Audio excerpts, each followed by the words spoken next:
Okay. Hi, everybody. This is Shannon. So, we were supposed to, record an episode for this week, but, we were going to, and we were all just so beyond exhausted that we decided not to record. And instead, I threw together some of our Patreon episodes from when we had Patreon. Yeah, that's pretty much it. We will be returning to regularly scheduled programming next week. It was just recording was just not going to happen. So our topics today are Amaterasu, that was Shelby's, Panopticons, that was one of Hannah's, and then weird stuff about The Sims, like the Sims games, that was mine. On the first two, it has the intro music that we used for that, and then I forgot to put it onto the Sims one apparently, so that is not there. But that will be the transition, at least for the first two. Yeah, I think that's it. Hope everybody had a better week than we did. Yeah, we should be good to go. So here we go with Amaterasu.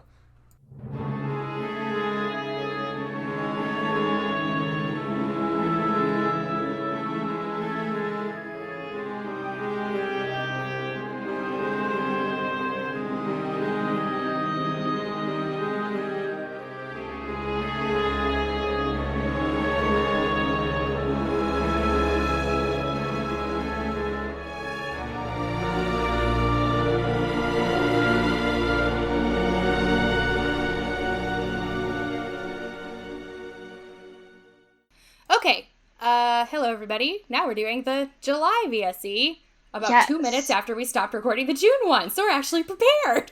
Woo! We're actually gonna have it up before the last day of the month. The last day of the month. Yeah. It's amazing how that works. I know. What being a concept. Prepared. God, what having recording free time does. I know, and then we're recording 3 episodes tomorrow again, and then probably doing it again next week. It's fine. It's fine. We're all just gonna die. It's okay. It's fine. Thank you guys again for donating. We appreciate it. Love you. Yes, we do. Okay, Shelby, what are we talking about this time? We are going to be talking about Amaterasu, which is the Japanese goddess of the sun. Cool. So... and like I told you earlier, I was doing my notes for this and realized I probably most definitely could have made a full episode out of it. So this is going to be very oversimplified. It's kind of just a major, not a major, but an overview of her and her siblings. So she has 2 siblings, and I'm not really going to go into them except how they relate to her. So. Mm-hmm. But yeah, so this is Amaterasu, the Japanese goddess of the sun, because I love Japan the way that Hannah loves Russia. What just happened? Me screaming? Yes. I put my phone down, and it accidentally clicked my mouse, and then I changed sides, and it freaked me out because I didn't know what was happening. Gotcha. Okay. Sorry, I'm tired. No, you are good. We had a really bad storm last night. It was tornadoing out in the suburbs. I lost power. Lovely. We lost power, which I slept through the storm, and I woke up with my fan turned off. That's not okay. And so, I didn't sleep, and, I don't function the next day when my sleep is interrupted, so today's been fun. Yes. But... I understand. Yeah. Slept through the storm, woke up when my fan turned off. It's fine. We don't even have any, downed limbs or anything. It all hit the suburbs. We just had a lot of, thunder and lightning and really high winds. So, yeah. Yeah. Anyway. Fair. But yeah, so if you want to go to the second slide. Okay. Okay, so Amaterasu is one of the quote-unquote 3 precious children in Japanese mythology. And so these 3 deities are children of the 2 creator gods, Izanagi and Izanami. Okay. Yeah, there's going to be a lot of names. I apologize. It's fine. I tried to leave out as many as possible. Yeah. But, and so on this slide, the one in the middle is Amaterasu. She is the goddess of the sun. The one on the left is Susanoo. and he is the god of storms and seas, also sometimes called the god of the tempest.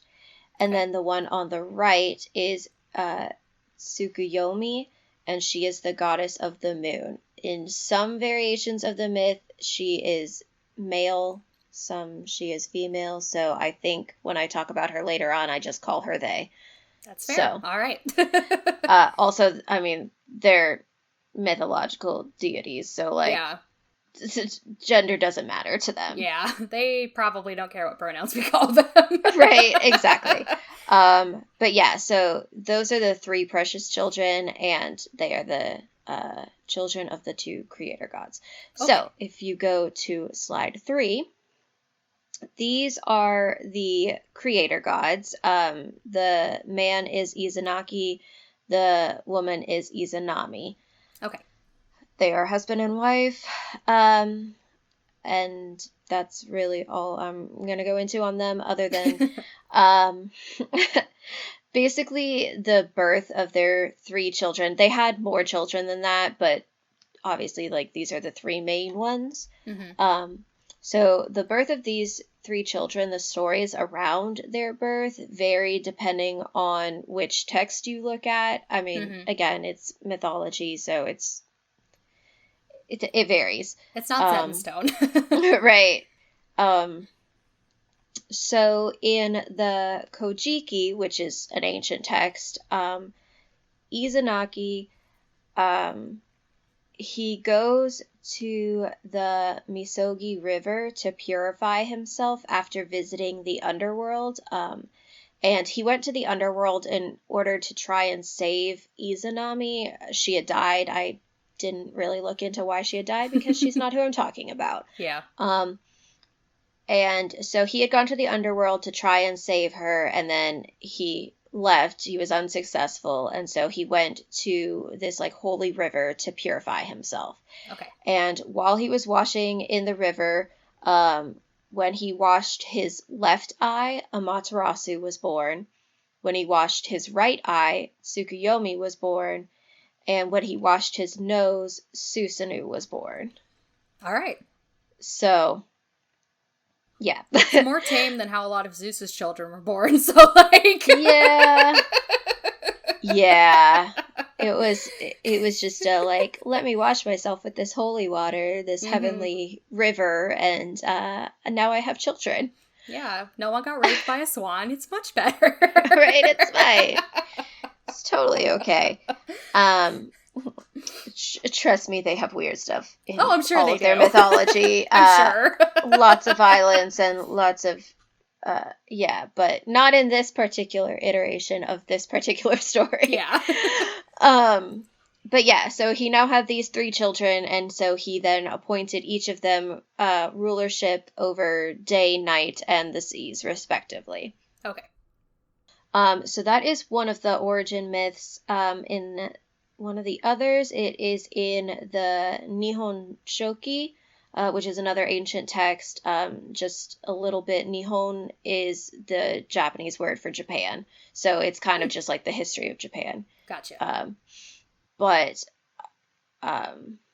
so in this ancient text, Izanagi and Izanami. First of all, Izanami is not dead yet.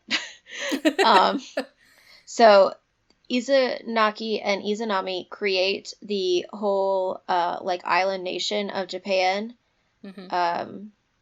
And when they are done creating this nation, they're like, we should create some beings to rule over it. So Makes sense. they procreate and make these 3 precious children. And in this iteration of the story, they also have a 4th child who is Kagutsuchi, and he is the god of fire. And it is his birth that causes the death of Izanami. So, like I said, she wasn't dead yet at the beginning, but yeah. in every iteration of it, she is dead somehow. Like, either starts out that way or in the process of giving birth to these children. And And those are really the only two as far as like origin stories that I'm really going to talk about, because those are the two main ones. Most other ones are like variations on the like the Nihon Shoki version. Mm-hmm. And so it's like the basic story is the same. It's just like small details that are different. Mm-hmm. But yeah, so basically all the variations, there are small things that are different, but these three gods and goddesses are children of these two. That's Okay. really Mm-hmm. the main things. Yes. So if you want to go to slide 4. So this is going to be the kind of story of Amaterasu and her sibling, Tsukuyomi, the moon Okay. deity. So basically, originally day and night were not separated, and that's a pretty common, like, I don't want to say trope, but a common, like, feature? yeah, Maybe? I guess, in most mythologies. Mm-hmm. But so this is kind of like the story of how they became separated. So originally day and night were not separated, and these two siblings were very close. In some variations of the story, it's actually that they were married. I don't know.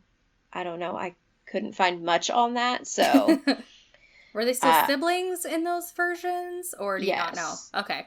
All right. But again, it's mythology, so yeah, like it's mythology. Well, not even right. that, like, I don't know. Like, I think I'm just thinking of Egypt because I had to do a bunch of research on a mummy. I think of mythology in the way that I think of like royalty, and that there's just a lot of inbreeding, and it just is what it is. Yeah, I don't know why it's because I just spent so much time researching a mummy for a very tiny segment on this. But like the Egyptian pharaohs, they were disturbingly inbred, and like yes, there was a lot of incest in and like and then in Europe we have the Habsburgs and the Habsburg jaw and all that nonsense. So it's just a thing. Like I didn't even think to question it because I'm like, yeah, that happens. Like right, they have to like keep it within the bloodline. Yeah, but yeah, also in mythology, like every deity is usually the child of whoever the like main god is, and so it just comes down to like you're all related. Yeah. But so that's just in some stories. In like I would say like 90% of them, they are just siblings. Okay. But yeah, so one day Amaterasu like sent Tsukuyomi down to the terrestrial world, which is the human world, to visit the goddess Ukemochi, and she was the goddess who protects food. And when Tsukuyomi gets there, Ukemochi vomits up foodstuffs and offers it to Tsukuyomi at their like welcome banquet. And I mean, she was the goddess of food and stuff, so I would imagine it wasn't like what we would imagine vomit to be. But Tsukuyomi was disgusted and offended by this act, and so in a rage, I like, get it. I mean, I wouldn't be happy about it, but yeah, so in a rage, they ended up killing Ukemochi and then returned to the land of the gods, which is, the word for that is Takamagahara. I am just going to either be calling it like the heavenly realm or the land of the gods, because there's a lot of Japanese words in here, and if you don't know Japanese, it's just going to confuse you. Yeah. So, but yeah, so Tsukuyomi went back there after killing Ukemochi. So Amaterasu is upset by Tsukuyomi's behavior and acts of violence. I mean, I guess somewhat understandably. Yeah. And so she separates herself from Tsukuyomi, and thus night and day became separated. Gotcha. So that's essentially the reasoning for why night and day became separate Mm-hmm. things. And then this isn't really part of, like, that story. I mean, it is, but, But anyway, after the fact, Amaterasu sends someone else, like, one of the, like, lesser gods, back to Earth, to kind of, like, find Ukamochi's body. Mm-hmm. And when they get there, they find that animals and seeds are emerging from the corpse. And so Amaterasu takes the crops and the animals and cultivates them, thus creating agriculture. So. Interesting. Yes. Yeah. I was like, I mean, it's kind of part of the story, but kind of not. Yeah. So, Creation myths but are so fun. I know, like, mythology in general, like, no matter Yeah. where it's from, I'm always just like, what? Huh. If you say so. Yeah. Sounds good to me. But yeah, okay, if you want to go to slide 5. So this is Amaterasu and Susanoo, who is her brother, the god of storms, basically. So this was just a picture I found of this story, Okay. but basically these like deities, their names are used for, like, I don't know, whatever the, like, powers they use in the Naruto anime and manga are, and so when you look up just their name, you end up with a lot of pictures from Naruto, which is fine, but also I was like, that's not what I'm here for. Yeah. So anyway, okay, so Amaterasu and Susanoo. So basically Izanagi banished Susanoo from the heavenly realm because of he had a troublesome attitude, basically. He caused lots of fights. I mean, he's the god of tempest, so, like, he's gonna have a temper. and storms. Like, the dude likes to cause havoc, yes. basically. Also, he apparently cried too much over missing his mother. So, Great. His dad was like, you cry too much and you cause fights, goodbye. Yeah. Which, I mean, fair, as someone who doesn't like children. But yeah, so he was banished, but before he left, he went to go visit and say goodbye to Amaterasu, and she found this suspicious and was like, but why, though? Why are you coming to talk to me? Why are you talking to me? Right, like, we're not friends. Yeah. You're just my annoying little brother, like, yeah. Goodbye. But yeah, so she, like, met him outside of her house, and she challenged him to a trial to prove his sincerity. And okay. Yeah, the trial is really weird, and I don't know if this is just, like, something that I personally just don't understand. But basically, during the trial, they both took, like, precious objects that they owned, they chewed them up and then spat them out. Okay. And in the process of doing that, the objects that they, like, chewed up and then spat out created new gods and goddesses. And I guess the point of the trial was to create children of the specified gender. Okay. So, like, Amaterasu had to create males and Susanoo had to create females. Okay. And so they each did 3 objects, 3 children. Amaterasu created 3 males and Susanoo created 3 females, and so they were 6 new gods and goddesses. Again, right. Not sure. I just don't understand it, but that's what they did. Yeah. So Amaterasu took those 3 male gods as her sons, and Susanoo took the 3 goddesses as his daughters. And then Susanoo declared himself victorious in the trial and went on a victory rampage. So basically he went on this rampage and destroyed rampage. Yeah, I've heard that phrase before. It's great. Right? He, like, destroyed all of Amaterasu's property, like, all of her rice fields. He, like, broke into her house and, like, defecated, like, in her house. Ew. And, like, why though? This is why you're getting kicked out. Right? Like, bro, this is why. This is why. This is why. But okay. And then apparently Amaterasu kind of just, like, put up with it for a little bit. She was like, yeah, that's just what he does. Fine, whatever. But this went on for days.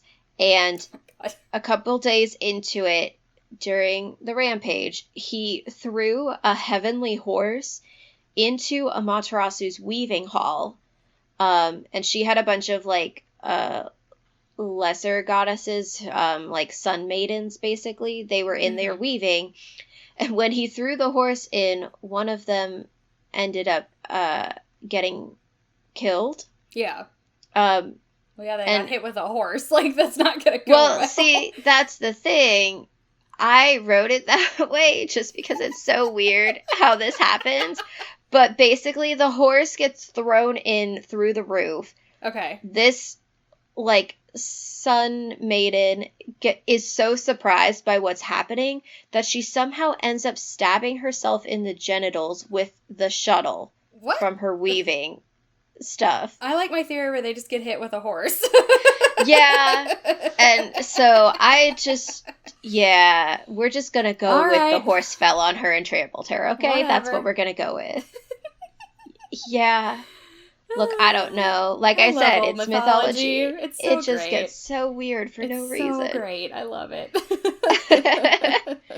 But yeah, so this sun maiden ends up dying, and Amaterasu becomes furious, and in her rage, she locks herself into this, like, heavenly rock cave, and that ends up plunging heaven and earth into total darkness.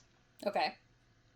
So, obviously, the other gods and goddesses were not happy about this. Earth was, like, humans were not happy about this. Like, yeah.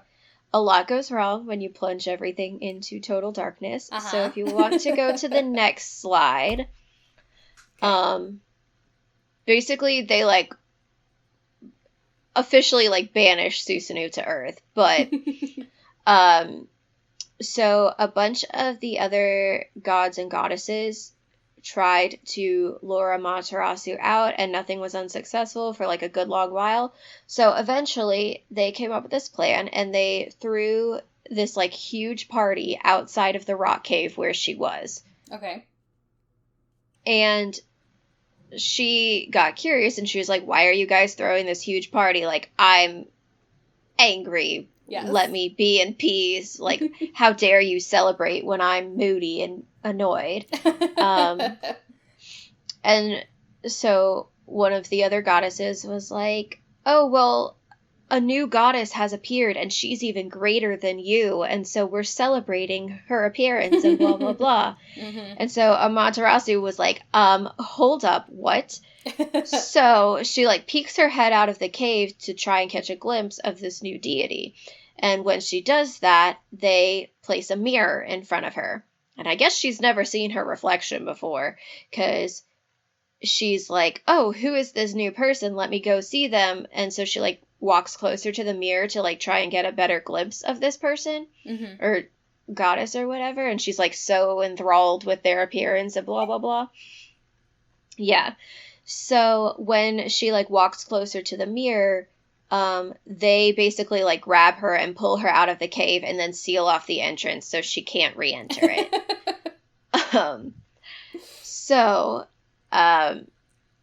In doing so, they restore light to all of the lands, mm-hmm. and, yeah, and she can't, like, seal herself away anymore. Yeah. But yeah, so Susanoo was banished. He does eventually do some, like, great feats, and he ends up killing some, like, monstrous snake and saves a maiden that becomes his wife and blah, blah, blah. And from the body of this snake, he retrieves a holy sword, and he presents that to Amaterasu as a reconciliation gift, and they're friends again and blah, blah, blah. Okay. You know. I mean, honestly, if me and my sister got in a fight and she was like, hey, here's this cool sword I got from a snake's body, I'd be like, Okay, we're I, cool. I mean, sure, We're cool, good. sounds good to me. Um, I'd forgive her, but Yeah. maybe that's just me. Um, but yeah, so that is Amaterasu with her siblings. If you want to go to the last slide. Obviously there are a bunch of other stories around her and her siblings and all the other gods and goddesses. But the reason I chose Amaterasu is because she is especially important to the people of Japan, because she is the like ancestress of the imperial family in Japan. Because it's like one of her sons was like sent to Earth and married like a human woman, and it was from like that line that the imperial family came from. So in a Similar way, to Egyptians. yeah, exactly. Yeah. And so that's why like the imperial family is considered above humans, because they have ties to like deity. Yep.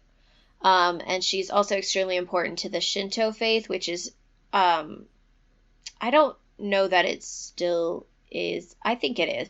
But it was for sure the main faith throughout Japan. And she is one of the three main deities of the Shinto faith, along with her two siblings. So, and I mean, she's the sun goddess, and the sun god and goddess of whatever mythology is always usually really important, because they represent life and day and blah, blah, blah. Yeah. So, but yeah, so she is extremely important to the people of Japan. And then her chief place of worship is at the Ise Grand Shrine, which is what this is a picture of. And it is considered one of Japan's holiest places, and it's a major like pilgrimage center, especially for people who still practice the Shinto faith. And just kind of like a fun fact about this, they rebuild this temple like every 20 years, because it's not that they like tear it down and rebuild it from scratch, but they like do a whole like renovation project on it like every 20 years or so, because I guess one of the like main proponents of the Shinto faith is that nothing is immortal. And so to keep it like in its prime, keep it like worthy of being like the home of a god or goddess, they rebuild it and like renovate it and stuff. Yeah, because one of the proponents of like Shinto faith is that like the temples that are like dedicated to a specific god or goddess, those deities like reside in those temples, if that makes sense. Yeah. It's not that they just like live in the heavenly realm and never come to Earth, blah, blah, blah. It's that they actually like reside in these temples. And of course there's other temples that also worship Amaterasu or whatever, but this is like her temple essentially. Yeah. Okay. So, or shrine, I guess. Yeah. More than a temple. But yeah, so that is the most basic overview of kind of the three main gods and goddesses of Shintoism, but mostly Amaterasu, because obviously the other two have their own stories separate from her. I like her, so I was like, I'll just talk about you guys in conjunction with her. So makes sense. But yeah, so that's all I've got for you. Well, cool. I like mythology a lot, and I like getting the bare bones of everything first, just because it's always so complicated. Right? And see, that's the thing is like, yes, I could have made a full episode out of this, but I feel like it almost, unless you have that basic knowledge of it, which I do, but I know that like you guys don't, like it would have been a little too much for a full episode. It mostly just in that like it's a lot of Japanese words, it's a lot of like culture things that like people don't understand, and so it's nice to kind of have the like bare bones overview first, and then you can deep dive if you want on your own. But Much prefer that.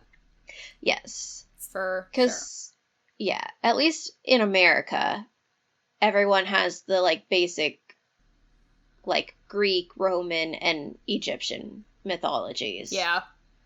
But as Maybe far some as Irish thrown in there. Yeah, maybe. Maybe some indigenous South American, but... Yeah, but even then, it's not much. So yeah. I would say, for the most part, beyond those three main ones, and Greek and Roman are the same, just different names. Yeah. So Yeah. besides those two, like, major mythologies, they don't tend to have much of a basis in any others. So, but yeah, so this is just kind of a little peek into Japanese mythology. Woo. So, all right, yeah. then. Well, and thank then, you. Yes. That was interesting. And I know literally thank you nothing to our patrons. about We love you. You're awesome. Of this. Yeah. Thank you guys. Yeah. Yeah. Thank you guys again. I know we never talk about it on the actual show, but it's just because we forget because we're stupid. Yep. So. But we do love you dearly. Yes. We appreciate you. And we will see you next month. Our ending is that we have no ending. Bye. Bye-bye.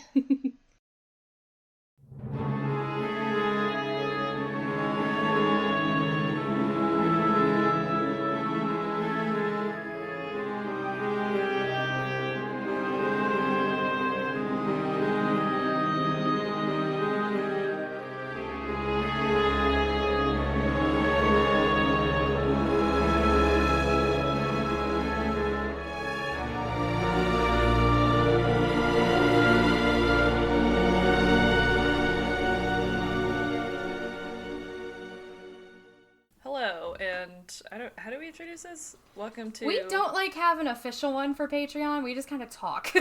Cool. What's up, the one person who pays for this? Hey, Matthew. Anyway. Yeah. Let's talk about panopticons today. Yeah. So I'm calling... Oh, I have a thing. You do? Okay. If you go to my research thing, you'll see a folder that says VSEs. Okay. I'm calling this part 1 of the White People Nonsense series yes. as our Donner Party. Yes.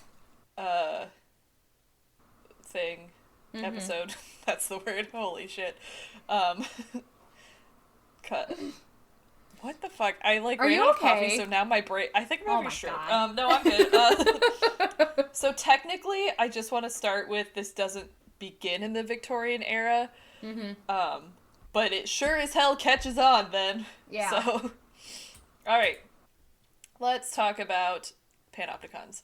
So, you can go to the next slide. Okay. My only source is Wikipedia, but 4 different Wikipedia articles. It's fine. Yeah, I mean, what more do you want from me? Yeah. So Jeremy Bentham invented the idea. He came up with the idea of the panopticon in 1791. He was an English philosopher and social theorist and also the founder of modern utilitarianism. So if that doesn't scream panopticon visionary and I'm doing rainbow hands over my head, I don't know what does. That's just be like that. So hold on, I gotta see where I put this. I'm gonna be all over the place. Cool. That's fine. So I'm on the third slide, but I'm going to go back to the second slide in a second. Okay. So, Bentham went to Belarus, what is now Belarus, it was then, the kingdom of something or other, I don't really know, and drew a picture of what would later become the first panopticon. It's not this picture, per se. It was, it literally was, a picture on a napkin. But I don't know why he was in Belarus, but he was hanging out with his brother and, the prince of whatever kingdom he was in. Okay. Prince Potemkin. I don't know why. They were just chilling and he was like, hey, it's a really good idea. We should lock people up in a big circle. So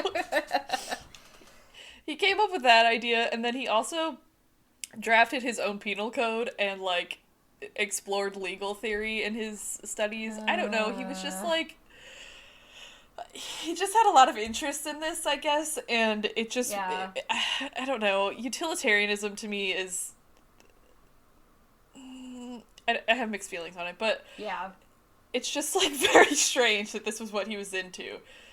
So, like, he wrote his own laws, and then he was like, and we should also put them in these cool circle houses that I've built. Anyway, hooray. Back to slide 2. So let's talk about what a panopticon is. Actually, yeah, okay. So it's a type of institutional building which uses the system of control in which prisoners or institutionalized people are watched by one central guard. So imagine, like, basically like the Colosseum, but in the middle of it there's just a big tower, and that's where the guard is, and all of the chairs are rooms, and they all face this guard. So technically the guard could be looking at you at all times, but because of the way it's set up, there's like either some sort of glaze on the window, or like panels that only the guard can see through, that you don't know if and when you're being watched. So the idea behind the panopticon is that you're always governing yourself, because you could be under surveillance at all times. So you're supposed to, like, govern yourself and, like, be good on your own. And Bentham kind of thought that it was going to be a more humane way to keep prisoners, just because people would be, like, living up to their own moral code. So, like, I don't know, because he wanted people to live in their own cell, but, like, other ones, it's, like, 20 people to a cell, and they're like, don't kill each other because we can see you at all times. Yeah. So I will now read you a quote. Quote, although it is physically impossible for the single guard to observe all inmates' cells at once, the fact that the inmates cannot know whether they are being watched means that they are motivated to act as though they are being watched at all times.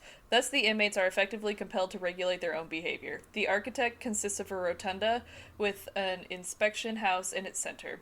From the center, the manager or staff of the institution are able to watch the inmates. I tripped on his name. Bentham. You're doing so good. No, it's just, his name is kind of hard. Yeah, it is. It's almost an in-jammed word, which I hate, because it's two stressed syllables touching each other, which knocked that off. So Bentham conceived the basic plan as being equally applicable to hospitals, schools, sanatoriums, and asylums. So he was like, it doesn't just have to be prisons, but that's what happened. Anyway. And he devoted most of his efforts to developing a design for a panopticon prison. And so now that's what, when we think of panopticon, we do think of the prison. So here's a quote from his, I don't know if this was a book or a pamphlet, but it's called Panopticon or the Inspection House, and it was written in 1791. The building circular, an iron cage glazed, a glass lantern about the size of a rainlet? What? Can you see that word? Are you on slide 2? Yes. I'm at the very bottom. About the size of a... What the fuck? I have no idea what that is. I don't know what that is. I think it has something to do with a lighthouse, but I'm not sure. Anyway, the prisoners in their cells occupying the circumference, the officers at the center. By blinds or other contrivances, the inspectors concealed from the observation of the prisoners, hence the sentiment of a sort of invisible omnipresence. The whole circuit reviewable with little or, if necessary, without any change of place. So basically, maybe someone can see you at all times, so you better be good. Yeah. Okay. Anyway, moving on. Okay. Slide 4. Okay. So this is, like, probably the most famous one that came out of the Victorian era.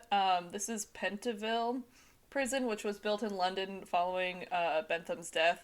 It was in 1832, but I'm gonna start calling it the Victorian age because really when it was in use, it was the Victorian era. Yeah. And then England was like, this is rad, let's build 54 more. Jesus, I didn't know they had that many. There were so many of them. They were all this scale. Like, this one's really huge, and it's kind of different because there's, like, the centralized part of it, but then all of the wings also have the panopticon feel, so there's two... It's a panopticon within a panopticon. Yeah, it's like Inception, but, like... Yeah. Except it's prison. Yeah, and this one is so famous because it was, like, quote-unquote the most humane, because it has so much surface area on the outside that almost everyone got a window. So it was like, they can have sunlight and live their best lives. Oh my god, my computer's about to... Don't you dare restart. Oh my god, what is this popping up? Get out of here. Who the fuck? Anyway, that was weird.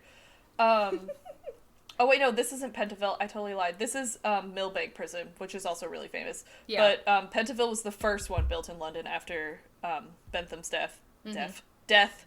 Wow, we just talked about speech path, and now I'm like totally on a roll. So this one in the picture was built in 1816, and this one housed the prisoners before they were sent off to Australia. All right, next slide. So this is a really famous one, and you've probably seen this picture before. Yep. So this is Presidio Modelo in Cuba, and it was built in the 20s, which when I typed that out, I like really tripped myself up because I was like, wait, it's the 20s now. Oh. So what are we going to say in the future? We're going to have to specify. It's going to have to be the 1920s, and then what we're in right now will be the 20s. Was I this guess. a problem? I don't know. Is this always a problem in time? It must be. Or is it just me? No, I'm sure it's happened. I mean, it's happened before, you know? I just don't know, like, how they deal with it. Is this a problem in time? The Hannah Farley story. Wow, that's so relevant to, like, everything that I do. Anyway, cool. So, here, this one was kind of shitty, because it just got really overcrowded really quickly. So, quote, at that time, which I believe they're talking about the 50s and or 60s, the 4 circular buildings were packed with 6,000 men. Every floor was filled with trash. There was no running water. Food rations were meager, and the government supplied only the bare necessities of life. However, Castro and the other rebels were not kept in the circular... Oh, so it's before Castro. Okay. Blah, blah, blah. They were kept in a hospital wing, which had larger living areas with better beds and living conditions, what some people have referred to as, quote, luxury conditions. So, it's now a museum. This picture was taken in 2005, so you can see, like, where the cells used to be. Mm-hmm. Because they're all, like, shattered out and there's, like, half a roof, and I don't know. Yeah. It's, like, it's just a very famous one because I feel like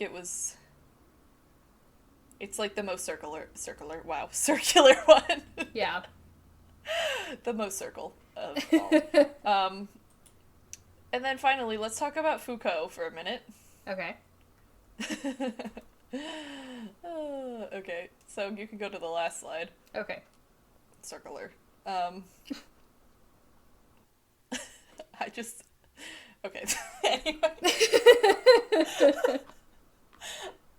The Elf on the Shelf, I'll get to in a minute. It's just... Okay. I have feelings about it. So let's talk about, like, surveillance. So in 1975, Foucault used the panopticon as a metaphor for, quote, the modern disciplinary society in Discipline and Punishment, one of his books or pamphlets or whatever. Foucault is also a, like, social theorist, right? I think so, Or philosopher. Yeah. I think so. Yeah, whatever. It doesn't fucking matter. So he had argued, big thoughts quote, for a living. He did. That. Yeah. If you ever have to take any class where anything about society is mentioned, Foucault's like, here I come, spheres of influence, look out! So, quote, he argued that the disciplinary society had emerged from the 18th century and that the discipline techniques for assuming the ordering of human complexities with the ultimate aim of docility and utility in the system. So, basically, like, because we put everyone in a panopticon, we were trying to change the way that people thought of discipline. So instead of, like, beating the crime out of you, it was like, now we're just gonna do, like, we're gonna watch the crime out of you. yeah, but more like we're gonna fuck with your brain. Yeah. And it's all gonna be psychological. Mm-hmm. Yeah, it was like psychological torture as opposed to, like, physically beating prisoners. Oh god, I hate prison. It's such a mess. Yes. Okay. So Foucault first kind of came across the panopticon architecture when he was looking into the origins of clinical medicine and like hospital architecture of the 18th century. So he was writing something about it. And quote, he argued that the discipline had replaced the pre-modern society of kings, and that the panopticon should not be understood as a building, but as a mechanism of power and a diagram of political technology. So again, it's not really the building itself that's doing the change in your head, it's like the idea of it. It's the mere thought of the panopticon, like as this, I don't know, omnipresent deity sort of thing, like who's in the middle of the thing. I don't know. It's very 1984. I'm just gonna skip down. Blah blah blah. Corporal punishment. We're not doing that anymore. We're messing with your head. Okay. Quote, in a 2009 paper by Max Havian and Scott Stoneman entitled Walmart, The Panopticon of Time, and the 2014 book by Simon Head, Mindlessness, Why Smarter Machines Are Making Dumber Humans, which describes the conditions at an Amazon depot in Augsburg, it argued that catering at all times to the desires of the customer can lead to increasingly oppressive corporate environments and quotas in which many warehouse workers can no longer keep up with the demands of management. Okay, so I really skipped ahead. But what I wanted to get with at this quote is that we live in like such a watched society now, whether it's with CCTV or like your I almost called them listening devices, but that's what they are, like your Alexa or your Google or anything. Your phone. It's probably going to talk to me now. Yeah, it's always listening to you. Yeah. And we live in such a highly observed era that we are now kind of living in our own panopticons at all times. Especially in places like these depots that they were talking about, like the Amazon depots. You know, Shannon, have you ever seen the Amazon employees on TikTok? Yeah, I have. Who are like, we're having a good time, wink, wink, and then it's like a little laser beam comes and points at their head, like, you better be having a fucking good time. Yeah. It's like really scary because like, they're it's always satire, being but watched. like it's not like. Yeah, it's frightening. Well, and like you just hear like it's kind of like I don't want to keep bringing up that LuLaRoe documentary, but it's always just like, we have to keep up with demand, you have to be doing this, you have to be doing that, like we know where you're at with your demand, like stuff like that. And yeah, because someone always has fucking eyes on you. Hell, I have like whether it's digitally or like an actual camera. Yeah. This is very hyper specific, but when I was a server at that Italian place, they had a security camera behind the register. It wasn't for customers, it was to watch us. Like, they flat out were just employers like, oh, no. do not trust employees. No, and they were just like, yeah, no, this is to watch you guys. And we were like, what? Well, this is the same people who told me not to give out free refills anymore because they were losing money on it. And I was like, but we have all these cups, so I'm going to keep using the cups and give people free refills. Plus, it's fucking soda. So, no. You know, like, they sucked. But. Yeah. But yes, anyway, we are constantly being surveilled, and I don't know if I'm skipping ahead here, but I have a feeling what your thesis is on Elf on the Shelf, and if it's what I think it is, I agree with you. It's so creepy. That shit is creepy as hell. So when you bring out an Elf on the Shelf for your kids, you're basically teaching them that you live in a surveilled society, and you're setting that up so early. Like, the fucking elf is watching you at all times, and if you're not a good citizen, then Santa's not gonna bring you anything because you were bad, because the fucking elf is watching you. And it's a panopticon in your own house because you have these children who are self-governing themselves because there's a fucking plastic, maniacal-looking little shithead elf on your fireplace. And it's so scary. And why are you teaching that to children so early? It's so frightening. I hate it. Oh, no, I hate it so much. I hate it so much. I hate when Christmas comes around, the kids come to school and they're like, my elf was in the fridge this morning. I'm like, that's fucking creepy. Yeah. Your parents are raising you to live in a surveilled society. Your mom and dad are freaking bad We do people. live in a surveilled society, but we shouldn't be teaching children to be okay with that. We're teaching them to be subservient to the watchers. What we need to do is say, let's shoot the elf out of a fucking cannon into the woods. I'm done with it. We sound so I know, I paranoid sound like right a now. conspiracy theorist. We sound like But no, truthers, but like, it's true. It's like, just really... You need to teach your kids to think outside the box and to not, like...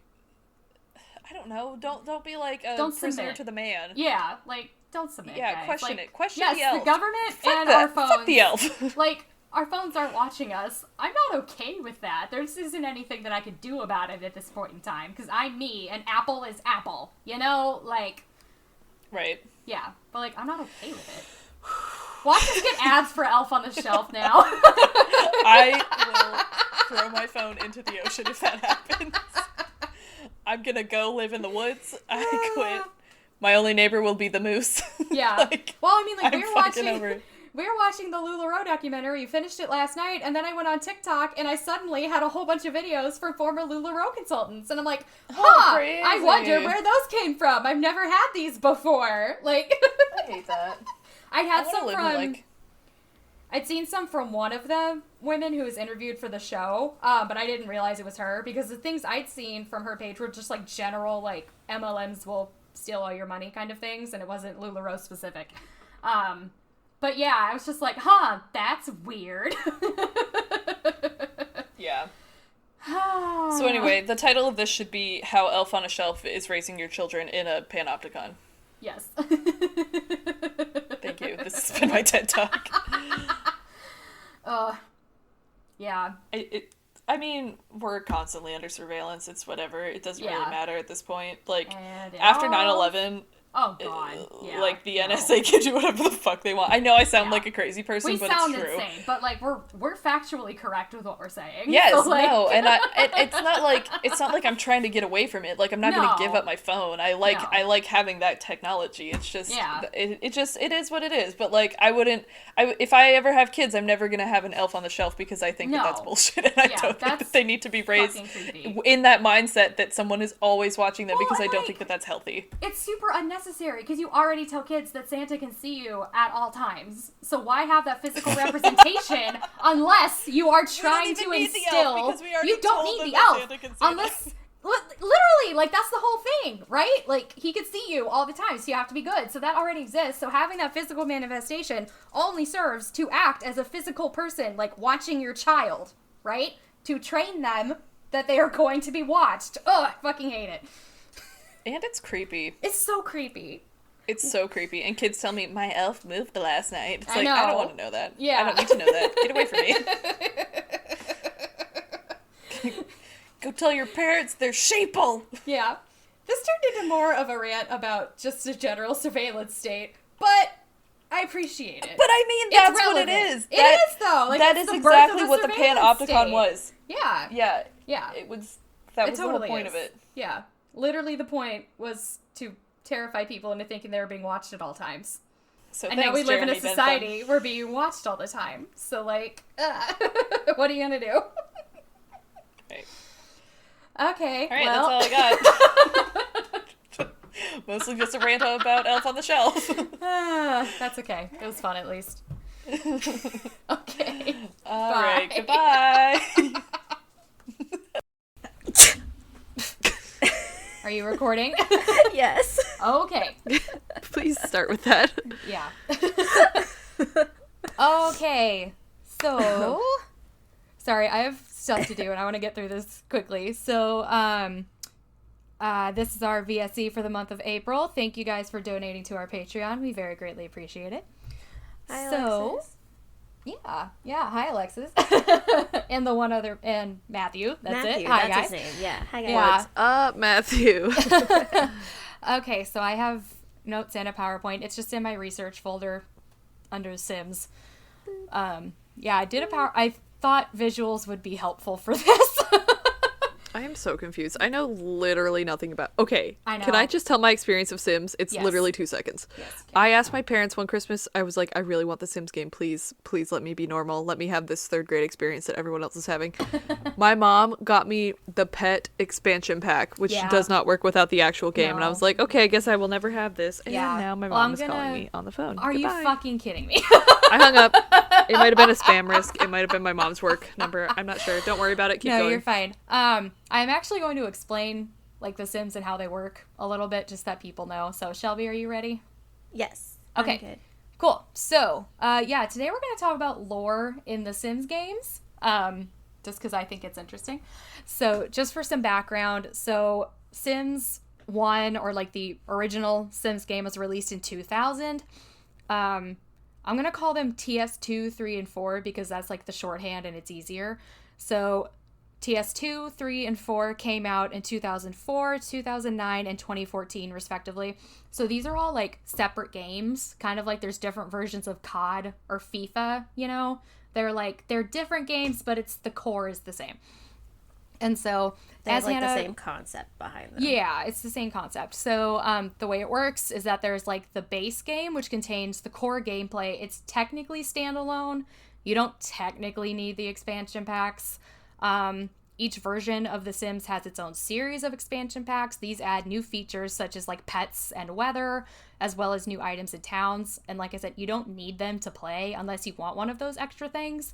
There are also console versions. So for like GameCube or Nintendo DS, those functioned differently. So, I did have the Game Boy version. Yeah, so, the PC version is like a sandbox game where you can create and control pretty much everything, and there isn't necessarily an overarching story or goal to progress to. The console versions did have these storylines, but they were still Sims based. So they were different, but again, they still had that same core concept and that core feel to them. Although nowadays, like, if you get The Sims 4 on the PlayStation, it's basically the same version as the computer version. They aren't doing that fun, weird shit anymore because EA is terrible. And so we're going to be talking about stuff within like the computer version just because it's easier, for one thing. Because there is like a timeline within the different versions, and the console versions kind of screw with those a little bit, you know? But I recommend reading up on the console versions, especially Sims 2 for the Nintendo DS, because that game was bonkers. It was so much fun. There's a cult that worships cows. It's the best. I love it. That's beautiful. I want to be part of that. Oh, it's great. You can play it on an emulator online. It's great. So, so basically from here on out, we're talking about the computer version, which I'm going to call the PC version because up until Sims 4, it was really hard to play these games on a Mac because reasons. Yes. So, the games come with pre-made elements to them, right? So if you can go to the next slide. So, like, the games come with a certain amount of towns, many of which were already populated by what are called pre-made Sims or townies. And so that picture on the left is the Pleasant family from Sims 2, and then that picture on the right are some of the pre-mades that come with the Sims 4. So I usually differentiate between the two. So I call Sims that ship with the game pre-mades, and then like as you play through the game, the system will like create these brand new Sims in order to like fill jobs or like populate the town. I call those townies. Other people may call them different things. That's just what I do because I think that you need that differentiation. So these pre-made Sims ship with every single version of the base game, and they're also pre-made in most of the expansion pack. So for example, every single copy of The Sims 2 will have the same pre-made towns with the same pre-made families and the same pre-made relationships. And that is true for Sims 3 and Sims 4, although obviously those have different towns and different Sims in them.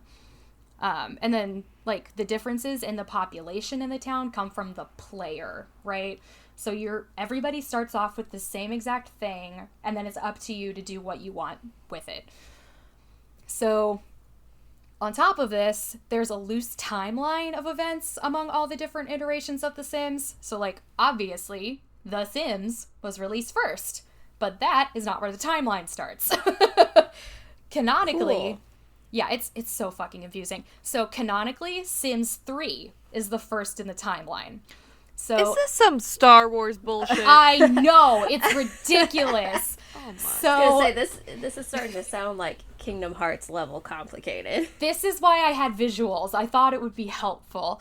So, The Sims 3 features a lot of characters from The Sims 2, but, like, they're younger, which obviously means it came before The Sims 2. So next in the timeline would be The Sims 1, and then it's The Sims 2. So it's 3, 1, 2, 4. No, because Okay. four is an alternate universe. And Stop. No, I'm not even Cool. fucking kidding. It is an alternate universe of The Sims 2 because EA is terrible. Like, that's literally why. They put I could go into a rant. They fucked up the launch of The Sims 4 really bad, and they didn't put as much care into it as they should have. And so they whitewashed a bunch of families that were originally in Sims 2 and 3. Like, literally whitewashed. Took out, Wait, is that why I got Sims 4 for free? well, that it's also one just a time? terrible game. I mean, Okay. it's not terrible. It's the worst base game out of all of them, and then just, like, the actual play isn't as... It's just... We're not going to get It's into not that rant. terrible. It's just the worst. It's the worst one by far. But yeah, so like, yeah, they whitewashed a bunch of families, including one of the people we are going to be discussing. Like, they literally took out a Middle Eastern ancestor from a family. Like, it's bad. Yeah, that's great. Yeah, and so The Sims 4, officially from EA, is an alternate universe. So we're not going to talk about Sims 4 at all. Awesome. Plus, it just doesn't have, like, Sims 2 and Sims 3, they came with, like, all these premates had relationships with each other, and there were all these backstories. Sims 4 has none of that because they shipped an unfinished game. So, Yeah. most of the lore focuses on a few families that are present in at least 2 versions of The Sims, but because The Sims 2 was so fucking weird, there's some lore that's only in that game that I want to discuss, and actually most of this comes from Sims 2, because that game was just bonkers, and I miss it. It was great. Okay, so the first thing for Sim, I guess we're going to talk about is Bella Goth. So if you go to the next slide, this is her in all of her different iterations. So, like, do you see how much lighter she is in The Sims 4? On that picture on the Wait, left. I didn't even like read like which game she was from, and I was like, why did her skin get darker? She's And yeah, it's because I went backwards. Yeah. She got Reverse, lighter. reverse. yeah. Right. They made her so white. It's ridiculous. So Why? I don't know. So Bella Goth is arguably the most well-known character in The Sims. So she first appeared in The Sims 1 alongside her husband Mortimer and their daughter Cassandra. First of all, I want a husband named Mortimer. So timeline-wise, between TS1 and 2, they had another child named Alexander. So when you go into TS2, you know, there's all those there's pre-made towns and everything. So they live in this town called Pleasant View. So I had a hard time trying to phrase this. So basically, when you start playing the game in any of the towns in Sims 2, you're kind of coming into the play in the second act, right? So, like, there's already stuff that's happened. There's already these backstories. And so if you choose to play these pre-made Sims, you have to kind of work with their backstories. And so if you go into Pleasant View and start playing the Goths, you discover that sometime prior to you joining the game, Bella has gone missing. So, What? yeah, she's missing from her family in The Sims 2. So she was last seen on, like, the deck of another pre-made Sim, like his house, named Don Lothario. So Don is another one of those pre-mates who shows up in several iterations of the game. He is a womanizer, and in The Sims 2, he is actually Cassandra's fiance. So he is Bella's daughter's fiance, and she was last seen on his deck, looking through a telescope. Sounds like a lot of Where he Twilight. yeeted her straight into the sun. No, because as you play the family... Never mind. I know. You realize she was abducted by aliens off of Don's deck. Oh my god. Oh my god. Wait, so because- Cassandra was abducted by aliens. No, Bella was abducted. That's Bella. why she's missing. Yeah, she was Bella, abducted. That's okay. why she's missing. So, But he's Cassandra's fiance. he is Cassandra's fiance. Yes. So, Gotcha. Okay. I'm yeah, tracking. and so part of the mechanics in the game is that there are family trees, and then you can see, like, memories of each Sim, right?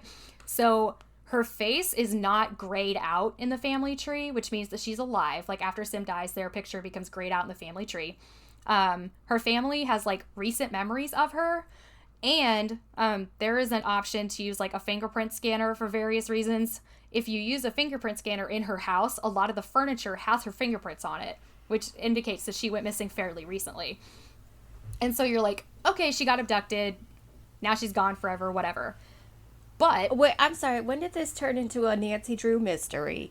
I'm so confused. there are so many mysteries in I thought The this Sims was 2. just a like No. Animal This is- Crossing type kind of game. No, like, you just build no. your The little. Sims 4 world. kind of... The Sims 4 is more like Animal Crossing. Sims 2 and 3, or honestly the original Sims, it's deep. I gotta say, I hate Animal Crossing right now because I'm in so much debt to a fucking raccoon, and I know. it's ruining my life. So yeah, you're like, okay, she got abducted. She's not in Pleasantview. You can't play her, whatever. But if you go into a different town, you might find her walking around. So in The What? Sims 2, yeah. So in The Sims 2, you can't move your sim between towns. You have to start a new game. So it's not like you can send Mortimer to this other town and like get Bella back. You can't do that, right? You're essentially starting a new save game every time you try to start playing in a new town, right? Because they didn't have the capability to like let you move among towns yet because it was 2004. So one of these other towns is called Strangetown.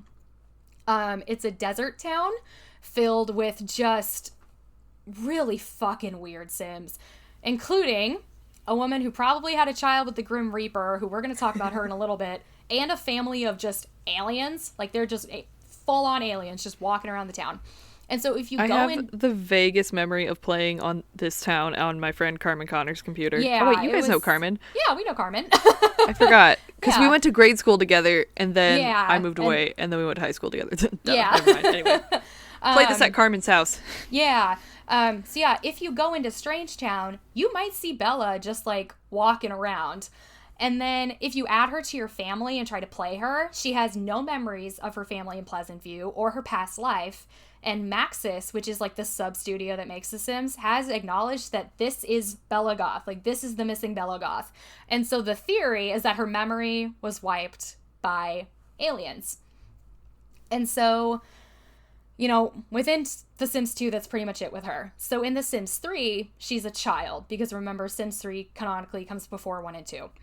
Oh, is that why her face looks like? That's why, little yeah, kiddish she's in a the child third one? in, yeah, she's a child in that second picture. Gotcha. that makes Okay, I was yeah, trying to figure sense. out why she got puffy, No, she's a kid. Well, that's also part of the thing. So with Sims but 2, it's just baby fat. not really. So there's a thing in Sims Oh, God. 3. No, this isn't like a thing. So just the way the graphics were, a lot of the Sims had this problem that people called pudding face. They just have really Gotcha. puffy faces just because of the mechanics of the game. It did not get better as they got older. Because if you like zoom into her face, it's normal adult face that they just put like fat on. Yeah, you know what I mean? the Yeah. graphics in Sims 3 are not good. So yeah, she's a child and she comes with one of the town's what is it? Sims 4 version of her looks like Sunny Megan Fox. Valley or something. I don't remember the name of the town, but she's a pre-made in Sims 2, in The Sims 3. But so there is this world called Lunar Lakes that you can buy from the Sims 3 store.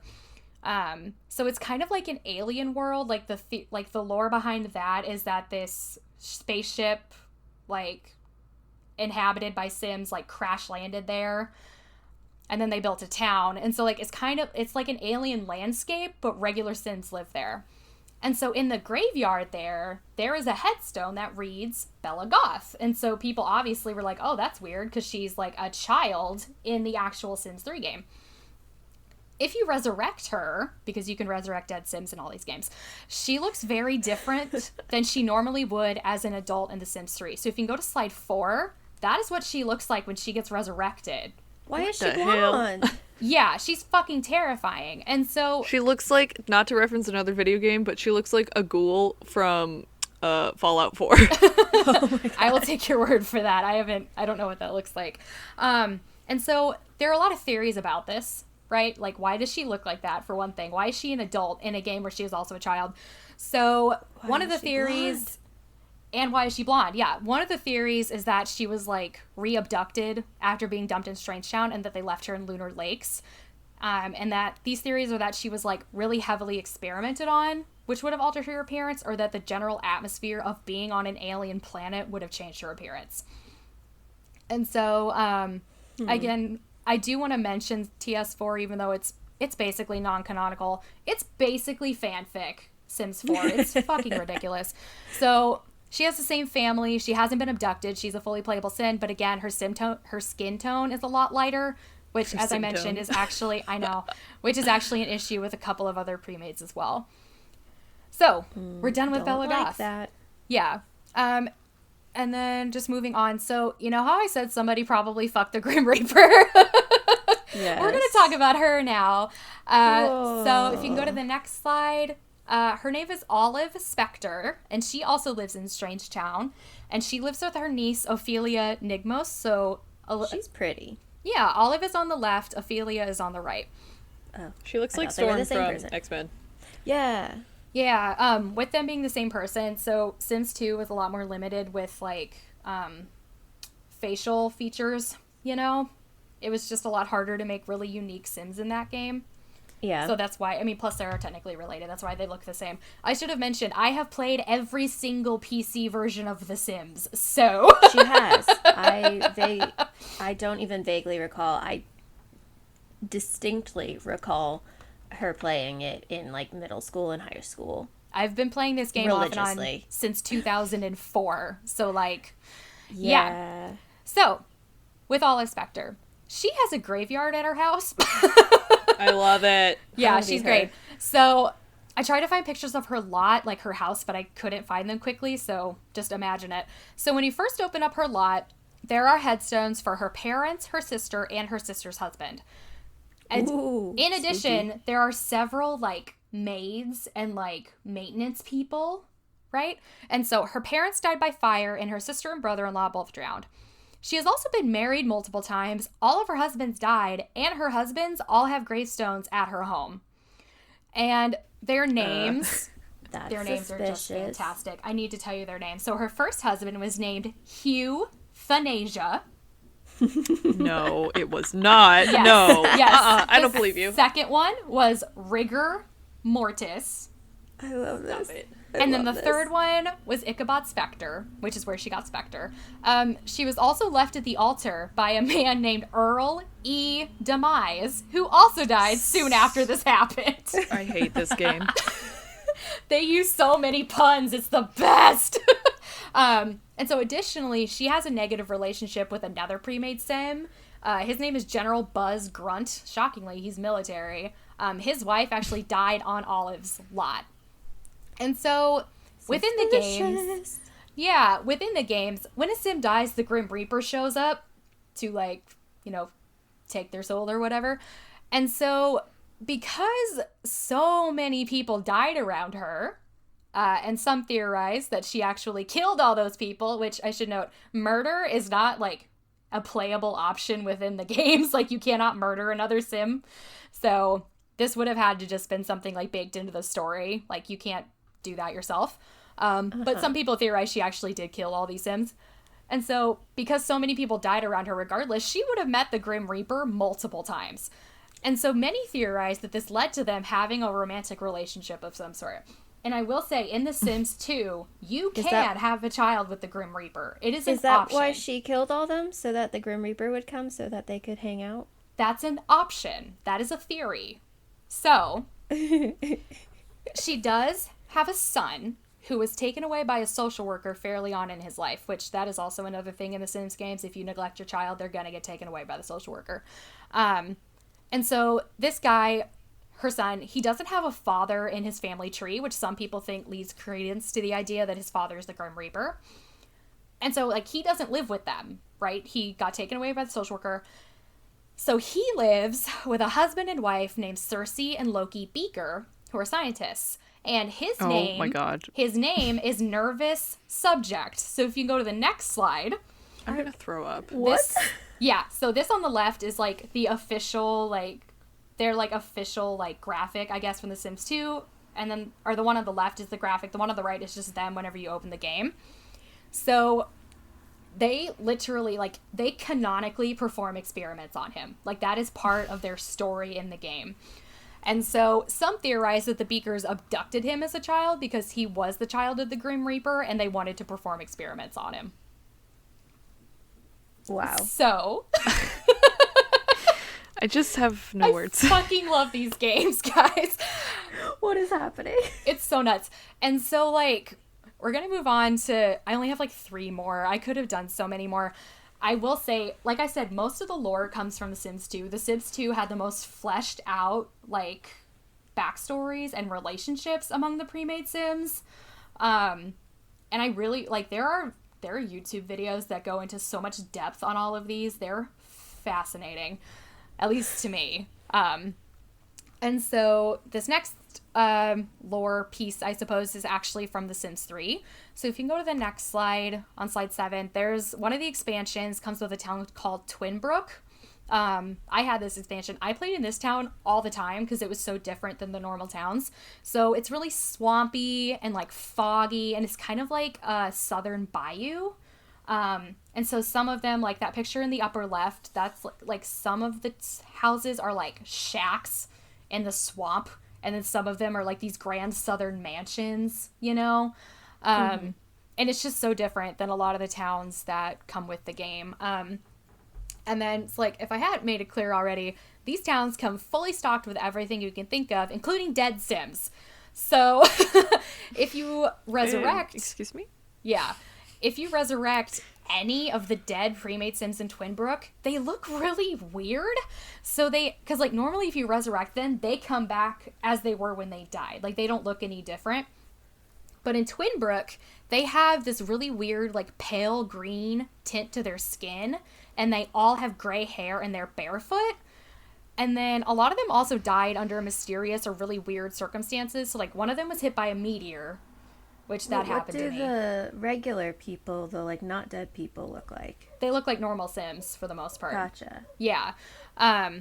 So yeah, one of these pre-mades died by getting hit by a meteor, which was an option in Sims 3. It happened to me multiple times, and it made me really mad every time. Some of them died in a fire, and one may have been like quote unquote murdered by this family called the Rackets, and they're kind of modeled after like a mafia. And so there aren't For any racketeering? Yes. I'm gonna vomit. I know. And so there aren't any like more concrete theories like there are with Bella Goth or with Olive Spectre. But some think that these are a reference to a classic comic book villain called Solomon Grundy, who was resurrected after being buried in a swamp, emerging as a green-skinned, white-haired, barefoot demi-zombie. Yeah. Yeah. Yeah. So Oh my god. that's where that one came from. I really liked Twinbrook. That was a fun little town. I don't know why the name just reminds me of like Twin Peaks. Yeah, it kind of had like a weird air about it that's kind of Twin Peaksy, but it's not like it's not Pacific Northwest for sure. Right. Yeah. Yeah. And so also in The Sims 3, there's another town called Riverview. So if you can go to slide 8, there's a house there that may have been modeled after the Winchester Mystery House, and this is that house. Yeah. So the family that normally lived there was called the Remington, which like Remington is also another type of like rifle. Rifle. Yeah. Yeah, and so it's 100%. Yeah, well, plus like it's that. just a weird looking house. Like that doesn't look like a normal house. You know what I mean? Yeah. And so it's like super haunted. Like there are 6 or 8 ghosts in the house, and then the family that actually lives there is like their niece or something named Hannah Jones. That's pretty much all that's on that one. I just thought it was interesting because like they make so many references to like real life things, like as much as they can. Like in The Sims 3 for the Supernatural expansion, the town is kind of modeled after like Forks, Washington, like in Twilight, and there is a family that is very clearly supposed to be the Swans. So like that. it's just like stuff like that. I mean, I hate it, but I love it. I know. So we've only got one more. Finally, again, we could real have done... quick. Yes. Side note: when COVID is done, if it ever ends, we should take a road trip to the Winchester Mansion. Okay. Anyway, I would love to do That's that. all I had. Yeah. So the last thing we're going to talk about is the tragic clown. So if you go to slide 9. Yeah, what? So What tragic is clown. happening? So this is a still from The Sims 4, but it gets the point across. So he was first introduced in a Sims 1 expansion pack. And so there is this specific painting you can buy and put in your Sims home. So if you do this and they get depressed, the tragic clown shows up and tries to help. But he's also depressed, so he fails spectacularly and just makes everything worse. Wait, so if your sim gets depressed, this random clown just shows up. If in you your have the house. painting. If you have that painting. If you don't If have you the have painting, this nothing haunted happens. clown Yes. painting. Yes. Okay. If you have this haunted clown Okay, painting, okay, this okay. clown just shows up. It's also really hard to Nice. get rid of him. And so this is all in Sims 1. There are 5 ways to get rid of him.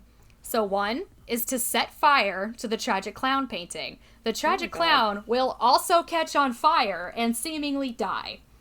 That is some hereditary shit. I know. Right? Another one is just to sell the painting. You can hire clown catchers. Yes. And they will they will take the painting with them to ensure that he doesn't return. When the Sims are in a good mood, if the painting is sold or burned, the tragic clown will create a magic hole and jump in it to leave the lot. Or you can slap the clown repeatedly until he snaps out of his depression, and then he will leave. So, You know, I wish that would work to get me out of my Yeah. depression. Seriously. and so this is all in Sims 1. He doesn't show up in The Sims 2, but he does Sad show day. up. He got replaced by the social bunny. So if you get depressed in that, somebody in an Easter bunny costume will come and try to cheer you up. It's a whole thing. Okay, that's So- even worse. Like, I clowns know, I'm it's- not one of those people who's scared of clowns, but like someone in a bunny suit, I'm just like, Yeah. no, thank you. Yeah. And so he does show up in The Sims 3. Remember that The Sims 3 is a prequel to Sims 1? Right. Yeah, he's dead in The Sims 3. He So drowned. he's it. Yeah. Yeah, he drowned. He has a headstone in, Cool. I don't remember which town it is, and I couldn't figure it out. So this leads many to theorize that he is actually dead in The Sims 1 and is trapped in some kind of purgatory where he's doomed to be summoned by this painting. Oh my And- god. Yeah. That is intense. And that's all I have on The Sims lore.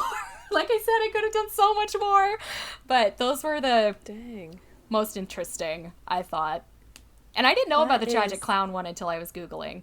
So I knew all the other ones, but I didn't know about the tragic clown. I love That these is games. Fascinating. Well, Not the See, Sims I 4. have The Sims 4 can die in a be- fire. Well, I have that one because it was like free on Steam or Yeah. something, and my friend downloaded it on my computer, and I got as far as like making my little character, and then it was like, now build your house, and I was like, no, and I haven't touched it since.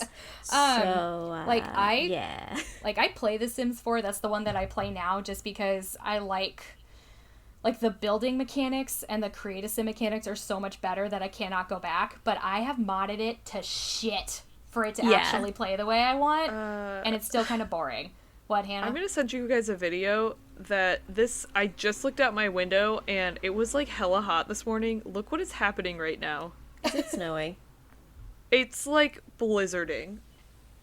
Great. I'm in shorts and a t-shirt because it was hot this morning. Oh my goodness. Oh my god, I hate Maine!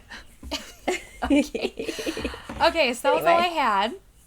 Cool. Thank you guys for indulging me. This is That why I was- didn't want to make it into a whole episode. Like, it just doesn't quite fit, you know? Yeah, because it's a lot of like short little anecdotal Yeah. stories. And me ranting about how The Sims 4 is bad and the EA needs to go die in a fire. But yeah, also- We could just do don't, video because- game lore.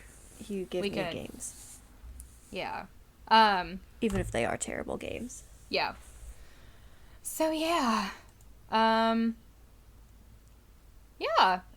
That is all I have. Sorry, I forgot to like put an ending on this. Again, thank you guys for listening to for subscribing to our Patreon. We really do appreciate it.